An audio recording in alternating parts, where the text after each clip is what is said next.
Hey, welcome everybody. It's Chris Petrie. Once again, we're here. We're doing a beautiful painting.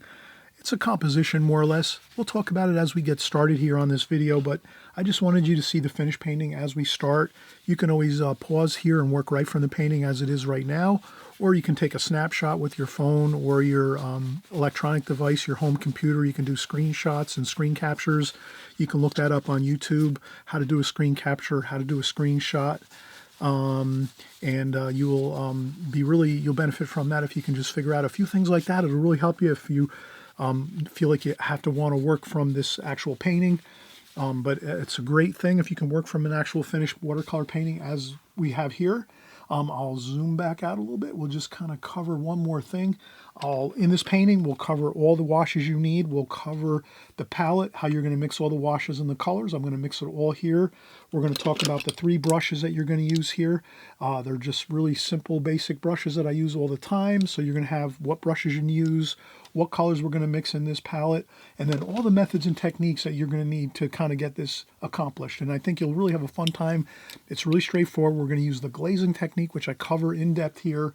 So let's get started, and we'll do the first pencil drawing, and then we'll get right into the painting. Okay, we'll be right back. All right, welcome everyone. Chris Petrie again here. We're doing another fun video. We're going to actually do a kind of like a composition style video. I do these a lot, as you know. And, if you like these type of videos, please let me know in the comments section. Leave me a message, say hi. Say, Chris, yeah, I really like these composition videos because sometimes I feel like I don't do them enough. Sometimes I think I get into more of maybe like a more picturesque finished painting style tutorials a lot, and I don't maybe do enough like practice composition style videos enough. So you let me know in the comment section. Maybe you say, maybe like if you put in the number 3. So if you just type the number 3 and put that in the comment section, I know a lot of you don't want to sit there and type out messages and things, but if you type the number 3, just that one, just put into the comment section down below, type in number 3 and hit enter. That'll let me know that many of you want to see more composition style paintings like this one that we're going to do. So that'll kind of give me an indication of, how many of you really like these composition style videos. That's just a little quick thing we can do to kind of find out what some of you are really interested in, or maybe many of you are more interested in doing, smaller composition style where we're doing like a particular subject matter, maybe like a trees, like we're going to do a tree here today. A really cool looking tree. Maybe we'll do some distant mountains too, of course, but you saw the finished painting just in the first, the first minute of the video. But so you saw the finished painting, but again, number 3 would be you want to see more paintings like this, maybe more compositional style. If I had if I was trying to do a picturesque maybe type video like this, maybe I would be putting in like a cabin in this painting, or like a building or something, and also maybe some figures and maybe a little more intricate things like that. But for this one, it's kind of a simple style, but yet it's effective because you can kind of learn like a few different things in this one at least. Or I would say we could learn like 3 or 4 different really cool things in this video. One would be we're going to paint a really cool tree, a really beautiful tree that you can render in any painting. That'll look great. 2, you'll learn that technique of doing some beautiful distant mountains, some purple mountains in the background that give your painting a real beautiful 3-dimensional quality. That's the second thing we would say we could learn from this video. Third thing might be learning kind of the glazing technique a little bit of just covering that paper with our light wash first, which is what we're going to do right now. And then like maybe the next thing we might learn is maybe doing some bushes and low-lying trees and grasses and things like that. So we can learn quite a bit of things in this one video. So that's kind of what I'm talking about. If I was to paint a real intricate finished painting with maybe more, again, a lot more subject matter, we might get lost in all those details, and we kind of maybe won't learn as much as we can if we kind of just focus in on 3 or 4 things like we're going to do here. So let's get right into it here and keep going. So the first thing I'll do, I'll just establish that we're going to do a rectangle here, and I'll just maybe put a little pencil line around my paper just to let myself know, okay, I got to work within this rectangle here that I have, and that's a definite border that I have to work within, and I want to be real conscious of that rectangle. So now I have this rectangle. I'm going to do this just improvise. I'm not really working from a picture or a photograph or anything like that. I'm just going to do this, improvise this painting, and I hope you'll enjoy it as we go. So the first thing I usually do is I'll try to say, well, Okay, we're going to do a landscape with a tree. And again, you just saw the finished painting, so you know you're kind of already ahead of things. But you're going to start your painting and say, well, where am I going to put my horizon line? Like the the horizon where the land meets the sky. And in this painting, I would say we're going to do about 1/3 up from the bottom. So let's do that. Let's go about 1/3 of the way up. So if we would say these are thirds here, we could say 1/3 there, 1/3 here, 1/3 and 1/3. So 1/3, another third, and another third. That makes 3/3. So in the first third, we're going to have that horizon line, and we're just going to make a light sketch of it. Just make a light sketch across your paper, somewhat level. You don't want to be like on an angle like this. That would be a problem. So you want to keep your first horizon line pretty level, but you can make it a little bit, with some hills and things like that. Or you can make it straight. That's fine too.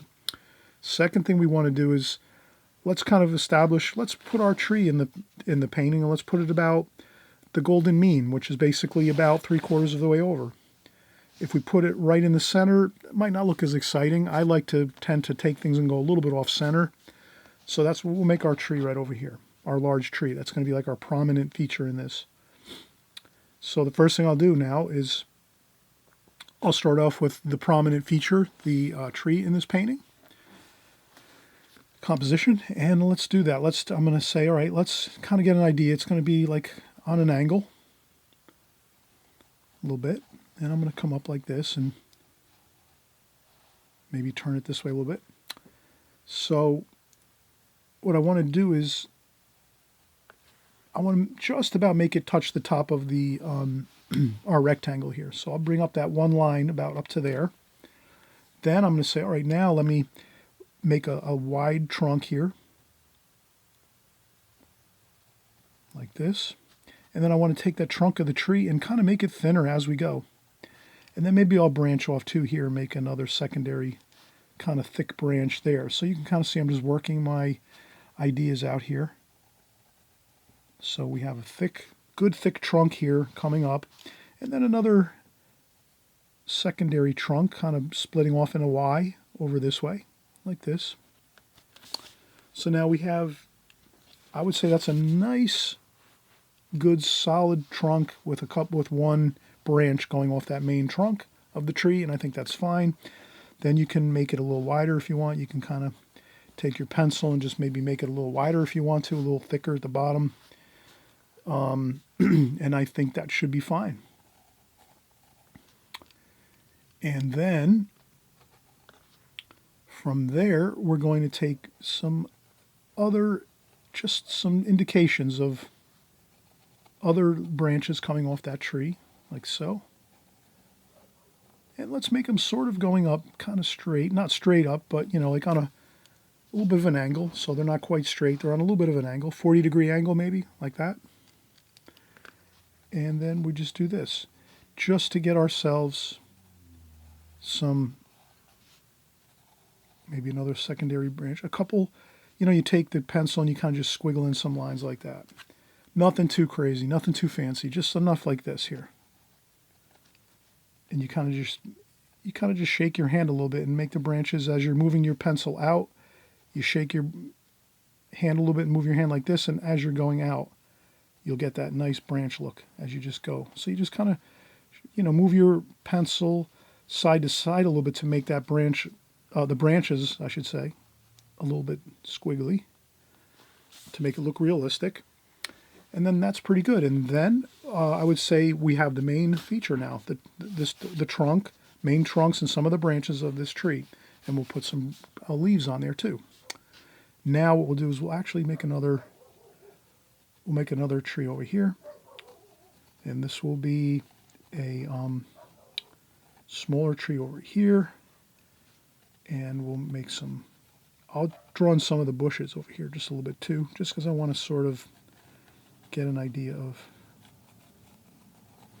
like that. So I'm going to have some branches and some foliage over there.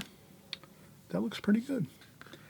And then maybe over here, let's kind of make a little bit of a counterpoint to this point here over here, and let's make another tree over here. And we'll kind of do the same thing. Let's sway it over to the right a little bit, but we'll make this again a smaller tree like this maybe. And again, just we squiggle these lines out. Just kind of shake your pencil back and forth as you're going outwards. So you kind of just have that little bit of a, the branches on trees, they look very irregular. They're not really straight. They have a lot of turns and twists and bends in them. So I think that's good. So we have three, sort of like three, one really large prominent tree here, and then another two smaller trees here. And we'll have some leaves, very light leaves on here. Maybe this is autumn, fall time, where some of the leaves have fallen off, and we're going to kind of just capture some of that really light feeling of autumny type foliage on these trees. And I think that looks pretty good. Now the next thing we're going to do is, we've worked quite a bit on these trees right now, so I would say at this point we've worked on 3 of these trees. I'm just going to take a quick break. You won't even notice it, but I'm just going to take a 5-minute break and then come back, and I'll start working on some of the brush and some bushes along this horizon line here, and get a few more. Maybe we'll get the distant mountain in here, and then I think we'll be ready to paint. So I will take just a quick 5-minute break. I always suggest taking breaks if you can. If you feel like you need a break and you're kind of been concentrating a lot on your drawing, drawings usually tend to take a lot of concentration.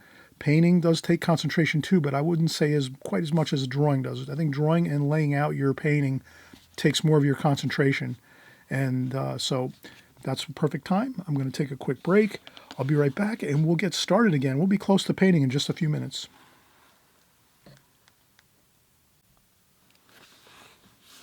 All right, let's get started again here. I think we're going to do some bushes, low-lying bushes and things along here. So let's get some interesting bushes here. Maybe I'm going to put a little small opening there in the bushes. There's maybe a little road leading into the distance there.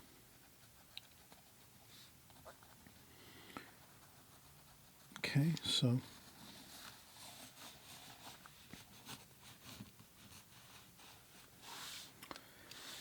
and then maybe we're going to have a little bit of a opening here where this leads into the picture.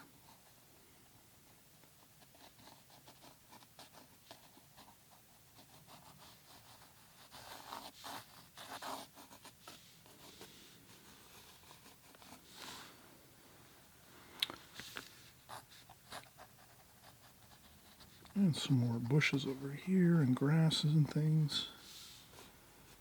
Grass and bushes over here.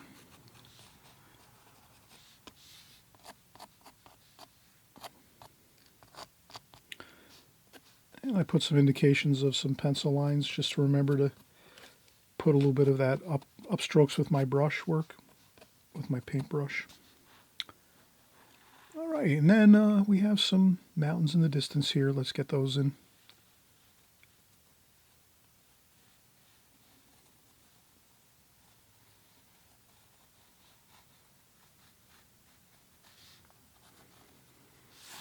There we go, some distant mountains. And then our clouds we can kind of leave loosely. I'm not going to even pencil line in my clouds at all. But this is basically the general idea of the format of the painting. We could add in some fence posts here. And they get smaller as they go this way. And we'll make another one here. One here, there.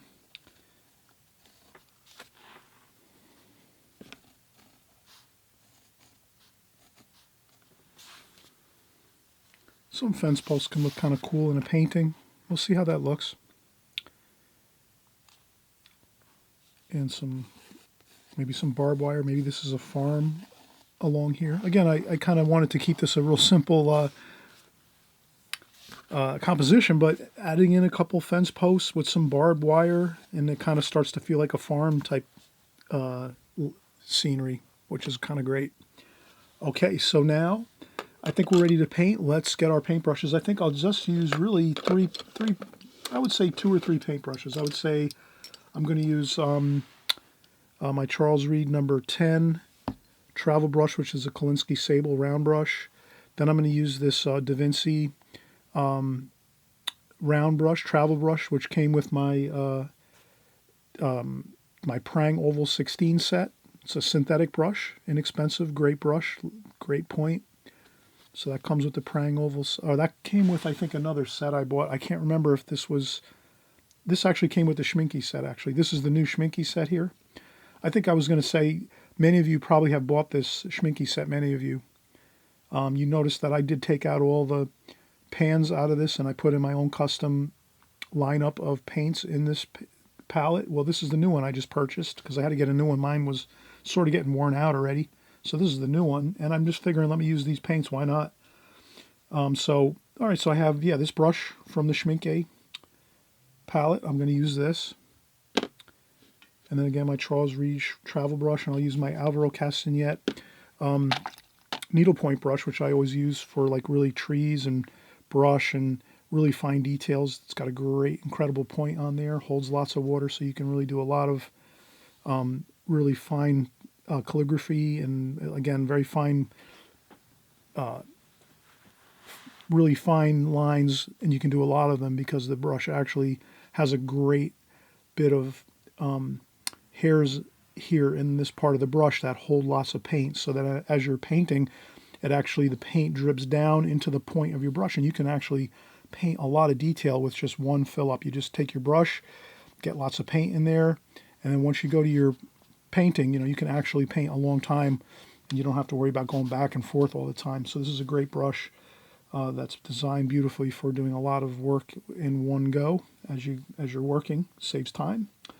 And so these 3 brushes, I think I'm going to kind of work with these here. I put them over here on the side, but I should put them here.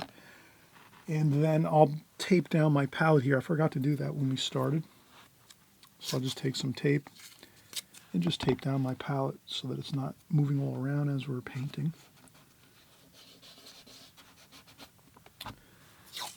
Two pieces of tape should suffice. Like that. One on the top, one on the bottom. Perfect. All right, let's get started painting. And again, we said we were going to do the glazing technique.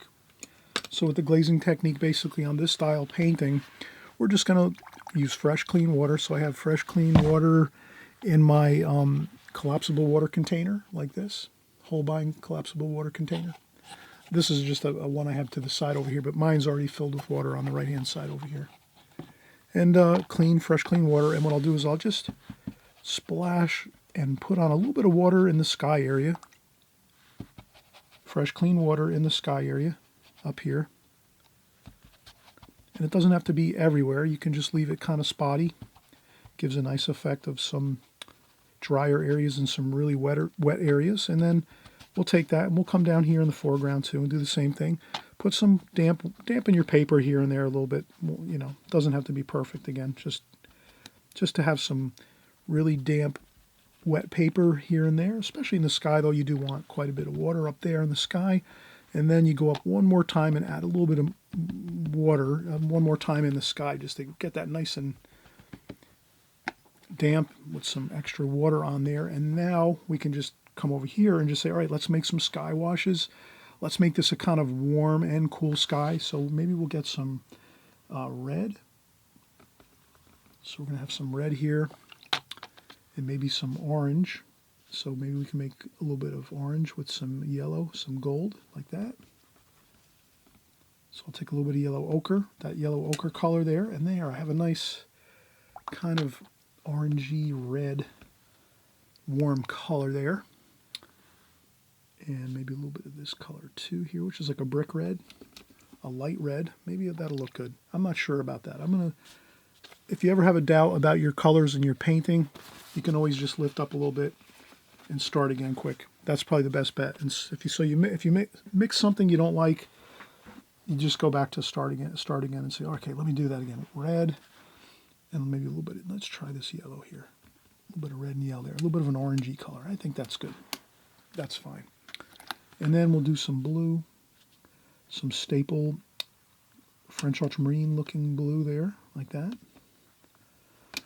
And then maybe, why not see if we have a little bit of that kind of cerulean type blue. Yeah, that looks good there too. That's kind of like a cerulean or like a Prussian blue look. But that should give us plenty of color to get our sky wash in. And it's really looking good here. We're not wasting too much time. And then what I'll do is I'll mix these in and just start warm and cool. So we'll get that warm red into the landscape area. A little bit here and there. Just like that. A little bit. Doesn't have to be a lot. But, you know, sort of move it around the entire painting. We wouldn't want to just have it in one spot. Take your warm, kind of that reddish, orangey color and get it around the canvas quite a bit. Perfect. Then we just go in, and this is very loose. You can kind of see I'm not really fussing too much at all. I'm just kind of getting in the warm and cool colors of the blue and then the orangey, kind of like a pinkish orange, and our blue for our sky washes. And then I just do that. I just kind of bring it on down. Here, same thing in the foreground. I want some of that blue sky there. Warm and cool everywhere, and I think that's fine. Let's not get too overly concerned about everything. Let's just kind of get some of that wash on there. So we got that first light wash on the whole paper.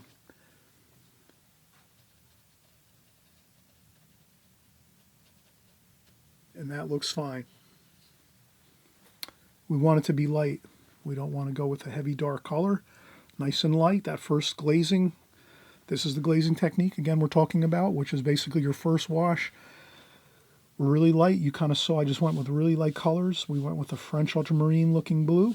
Also a cerulean type blue there. So we mixed it up, a couple different blues. And we took some red here. And then we also went with some gold here, a little bit of yellow, a little bit of yellow and gold to give us like an orangey color.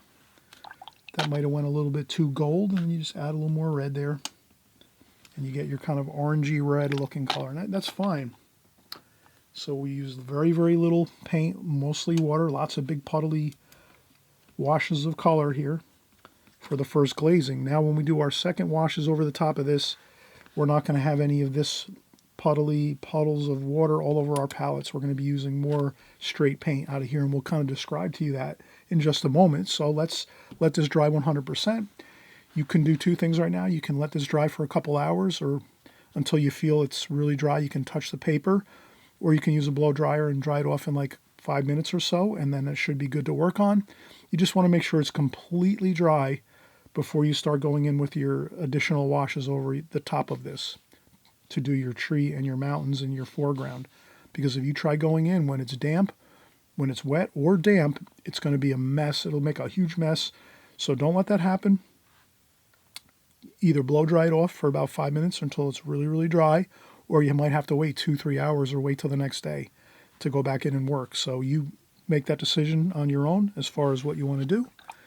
But I'm going to use my blow dryer here in the studio, and we'll get started just in a second or two once I just use the old blow dryer to dry this off, and we'll be ready to go.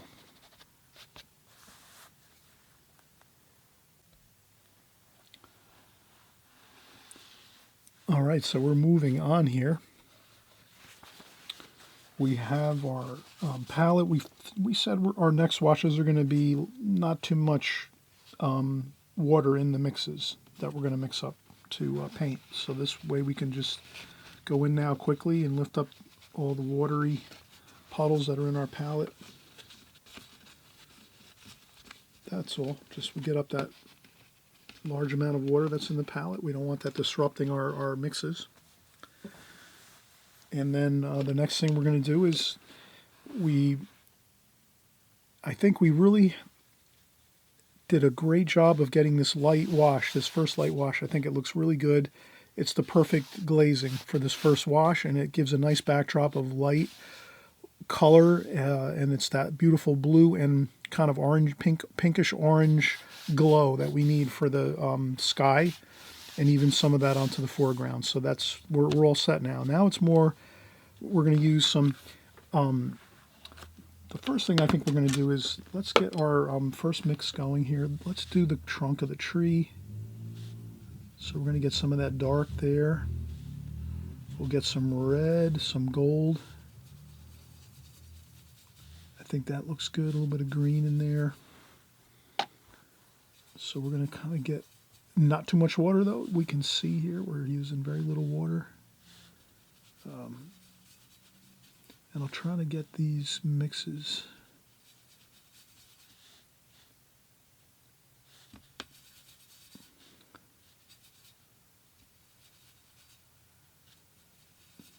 and I think this is like, yeah, good dark like that is good.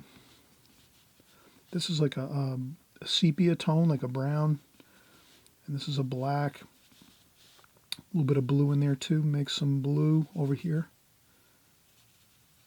So we can have a little bit of a mixture of a little bit of red there. So just a good dark mixture is fine. And then we'll just start going in here. And I'm just resting my hand on the paper. It's dry now, so I don't have to worry. And I'm just going to start. And this brush, incidentally, too, the Da Vinci number 5 travel brush, which is comes with the Schminke set. Great brush, really good point. It's synthetic too, which means it's going to last a long time. Doesn't hold too much water, so that's also good. That means it's more controllable with your washes. So what you'll notice, all I'm doing is just getting in my tree trunk, main tree trunk area.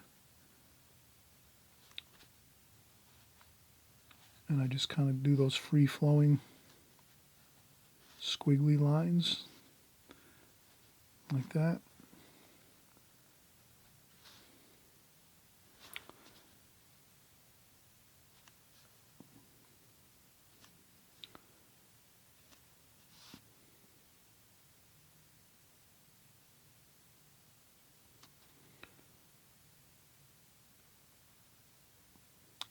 The perfect time is just now to get in these fine lines.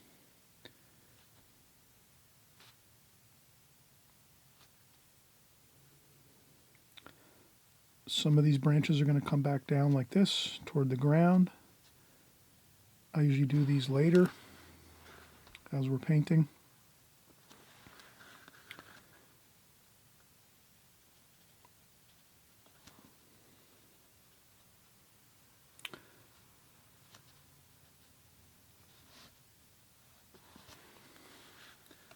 And I think that looks pretty good so far. So then I can come over here now and we'll do this one, this tree over here. We'll start creating this tree trunk here.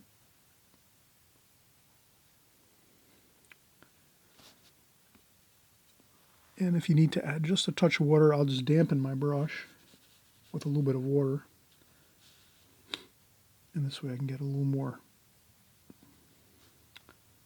of the branches and things like that.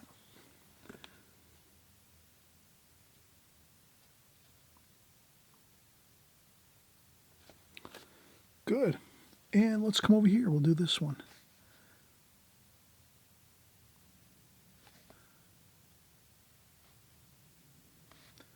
And I think I'll use my needlepoint brush too to get those finer lines. I think I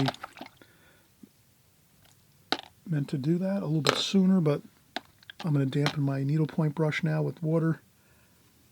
Come in here, a little bit of blue mixed in with that. And then sometimes you might dry off your brush just a touch with a tissue or paper towel, but you can get some even finer points here of detail. And this brush is fun because you can kind of, it's got finer lines actually. You can get finer lines with this one, with the needlepoint brush.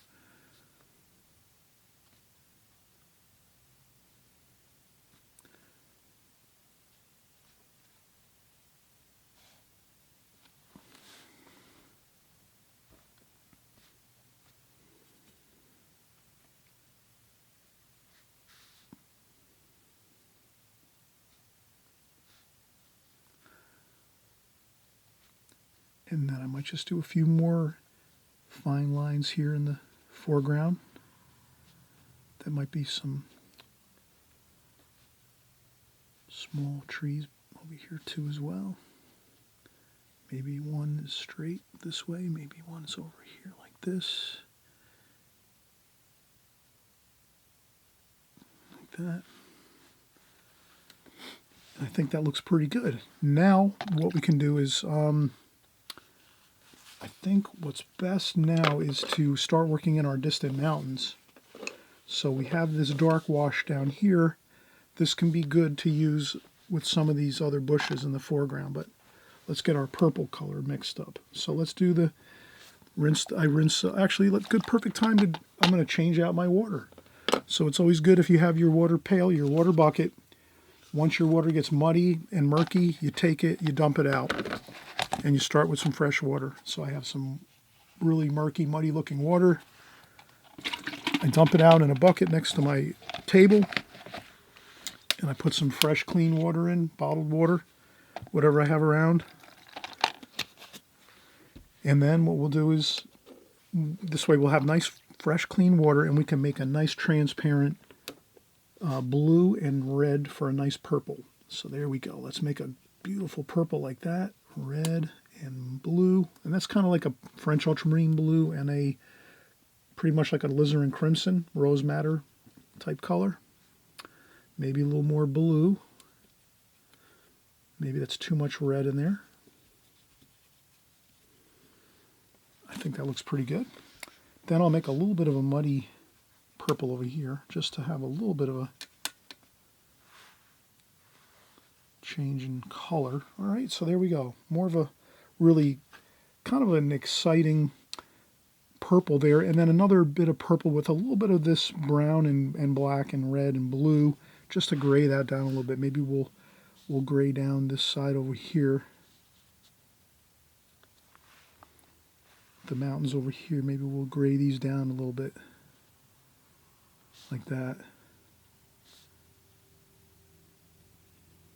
And then as we come across here, then maybe we pick up more of that exciting purple there for a bit.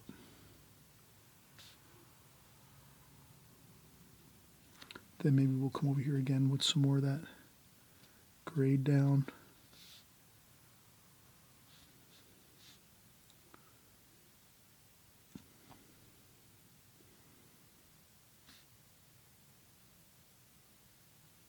And there we go. We have a nice purple, soft purple distant mountain there.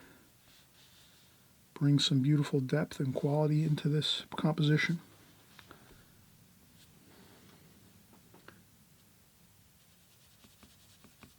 Maybe a little bit of gold back here.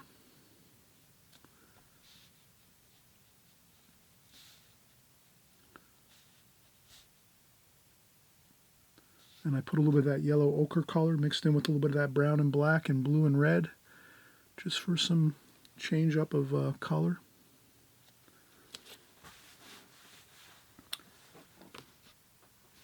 What that does is you get another layer of distance. So when I go in with this little bit of darker tonal value here, like that, then I'm actually building another like mountain, like another hill, like a tree line or some, or another hill over here in front of that purple mountain in the distance. So now we have like two mountain ranges, one and then the other purple behind that. So that gives you an additional layer of distance, steps back into the painting. So that's another little fun thing to do when you're going to create some distance in your painting, some three-dimensional quality. And then we're going to keep going. We're going to actually, we're going to add in some green now. I'm going to muddy up that green with a little bit of gold. Make it almost like an olive green. And I just want to get some of that in there too.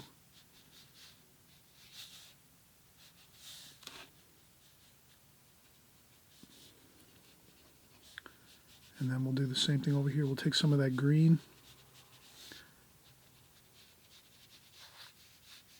And I'm just going to kind of throw that green right out into the distance here, right off the painting like that. Those lines are nice. When you do those lines like that, it kind of creates like a dynamic feeling of like energy going into the painting when you're taking your brush strokes and moving them fast like that. So always remember, whatever you're doing with your paintbrush and your ideas, it kind of shows up in the painting. If you're making some fast, exciting brush strokes in your painting, you'll see it. It'll feel like energy when you're looking at the painting. You'll say, oh, wow, that looks like energy there. Wow, that looks pretty cool. So we have that there. Then we can do a little more exciting. Let's put some yellow, gold color here a little bit. Now that does another kind of fun thing. That gives you a little more sunlight feel in the center of your painting, like that. And then as we go out to the far distance of our painting, on the outer edges over here, we don't want to maybe use so much of that golden yellow, like that really sunlit kind of gold color. Let's save that for the center here in the painting, like this here. Like that.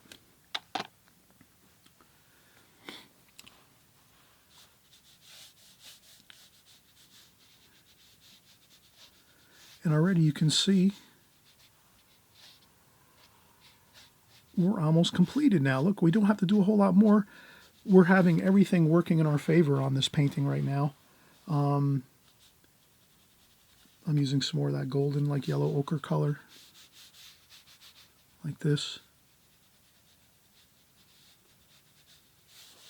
Like that.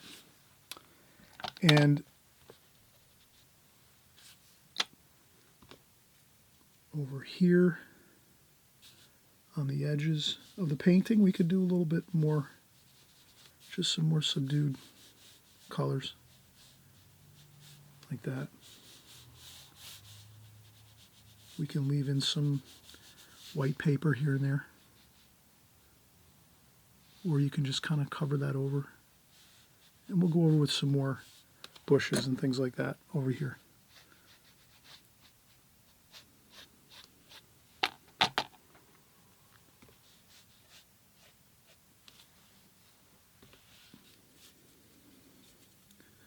And then a little bit of these darks in here, just kind of those soft darks. Lots of water in this wash here too.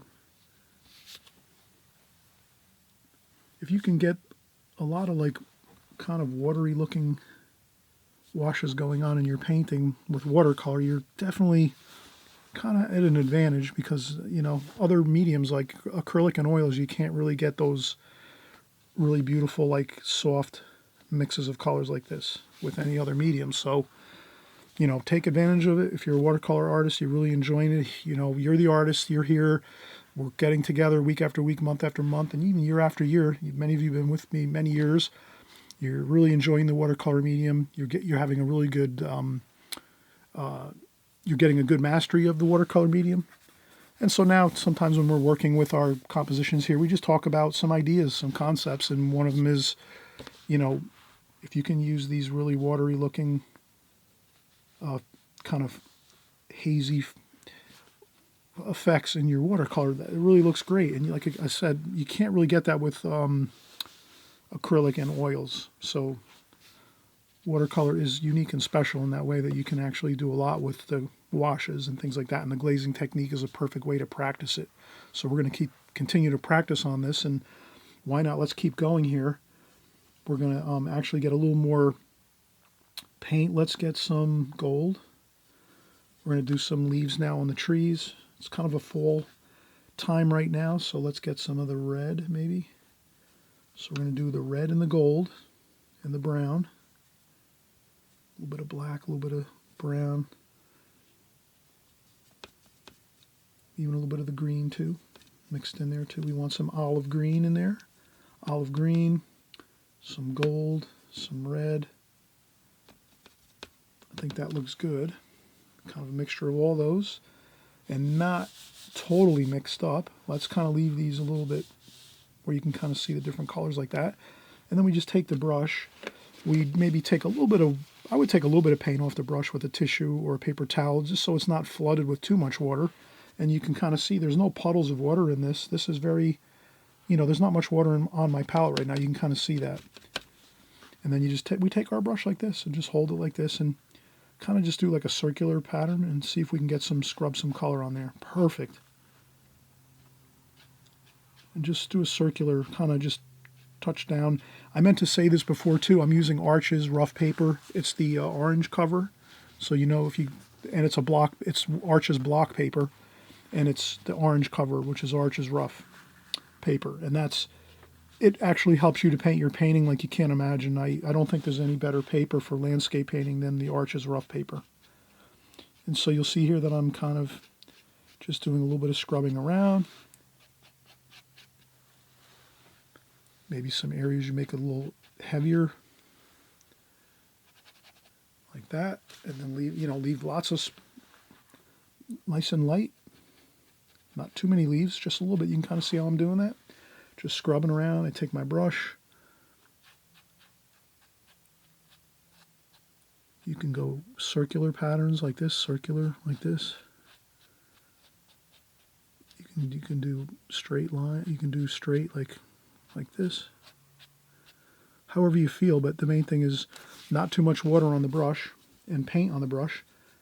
And if you have too much, you can always again tap a little bit off on a tissue or a paper towel. And then you just do that again, that circular kind of touching down on the paper. And you'll notice that, again, this Arches rough paper, it really does all the work for you. You really don't have to really work too hard on getting some good leaves and foliage on your trees like this. Look how easy that works. And I think that's almost it. All right, so one more here. Let's do a couple little quick things over here. Like that. Might as well do a few more here where we put those branches in before. I think that's fine. Like that.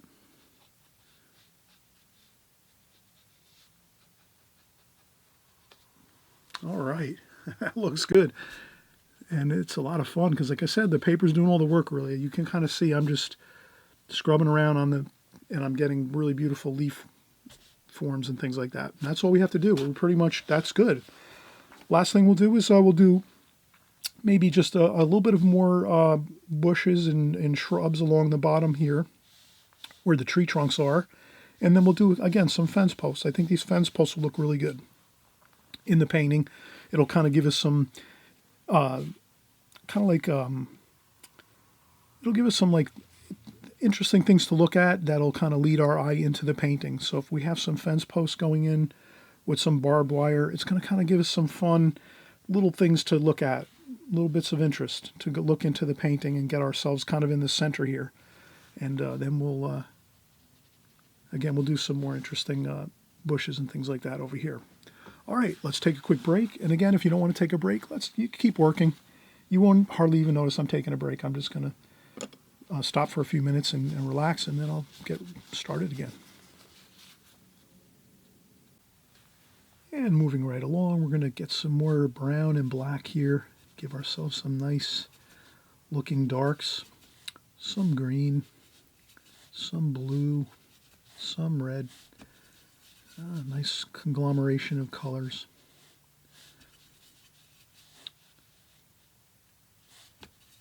Like that. Okay, and then again I was going to do some more bushes over here and things like that. Just some indications, and darks are always good to kind of put into the painting to kind of give us that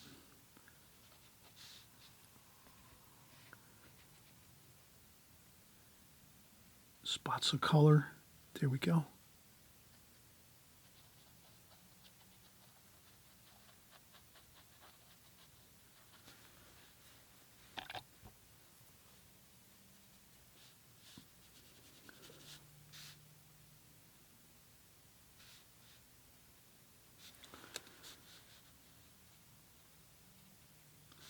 And I'm using my Da Vinci No. 5 travel brush that came with the Schmincke palette.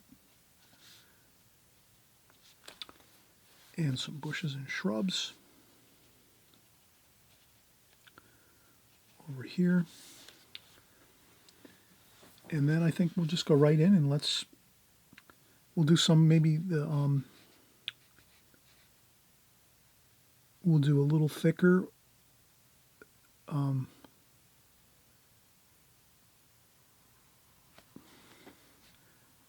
fence post there, like that. Then another one here straight down.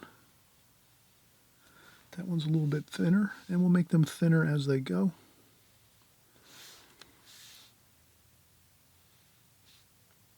And then they start to thin down here, like that.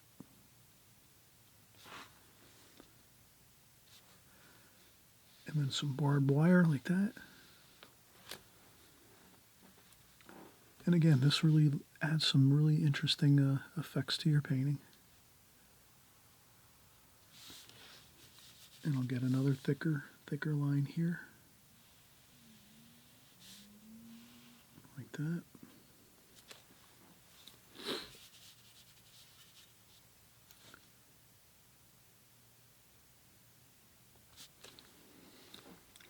Another one there. Then I make a little angle on this one. You know, they shouldn't all be straight like this. Can you imagine that as you're working? Well, you try to take a couple of the fence posts and turn them a little tiny bit. Like, you wouldn't want to go drastic maybe. Well, you could make one really drastically bent or whatever, but I mean, you know, you try to change them a little bit so that they don't all look perfectly straight. Like, I wouldn't take a ruler and make all lines like that with the ruler going across with my fence posts. I want to leave them, some of them straight, you know, some of them on a little bit of an angle, like that. Like that. And then again for the barbed wire, you know, you just go like that, nice, loose, free kind of thing like this, just like that. No big deal. And you can even go with a third line of barbed wire like that. So you have like 3 like that. And then what we can do, and these even, you know, they can be fence posts even. You can make them thicker and make like a really heavy, like kind of timber fence, so that you're the artist. You can create some different ideas here. You can do some thicker lines, like thicker posts and thicker cross members between the posts, and make it like a thick, heavy timber fence, which was a really good, beautiful, like kind of farm-like atmosphere that you can create with your fencing. But I thought this fencing looks good. It's kind of light, nice and light, and we'll add a little bit of detail to it too. We'll add some more detail to the fence in just a minute. So what I wanted to do now was, I thought it would look good too if we can get some more of that, some of that lemony yellow here and there, right in the center of the picture. And then, you know, you can bring it out over here too a little bit.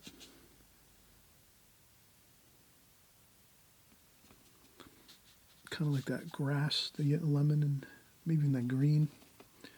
So this like lemon yellow, which is like a really light yellow, like that. Yeah, I think that looks good like that.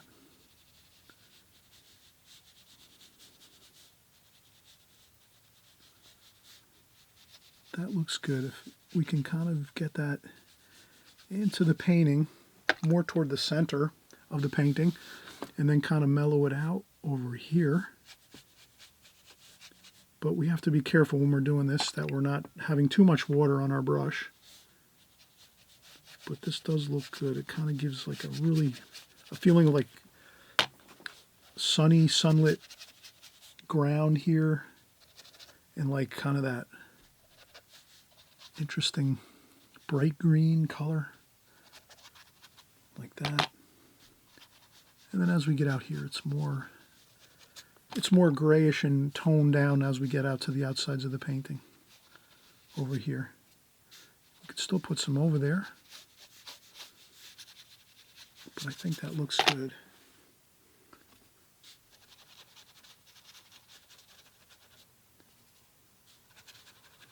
just like that.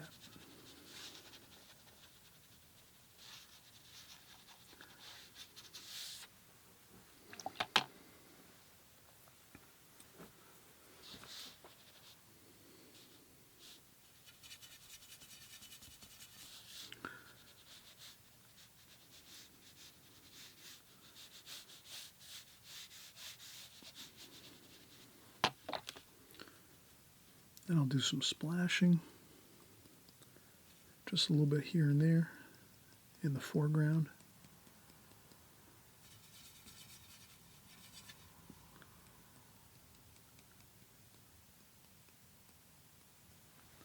A bit of texture in there. And I hope you've enjoyed this painting so far. We're pretty much, this is good. This is really what we wanted to kind of capture, the beautiful, just a composition really. We wanted to get in that, creating a beautiful tree with light foliage on there, a distant purple mountain. We wanted to get some shrubs and grasses and bushes and things along that horizon line here. That was one of our goals that we wanted to do as well.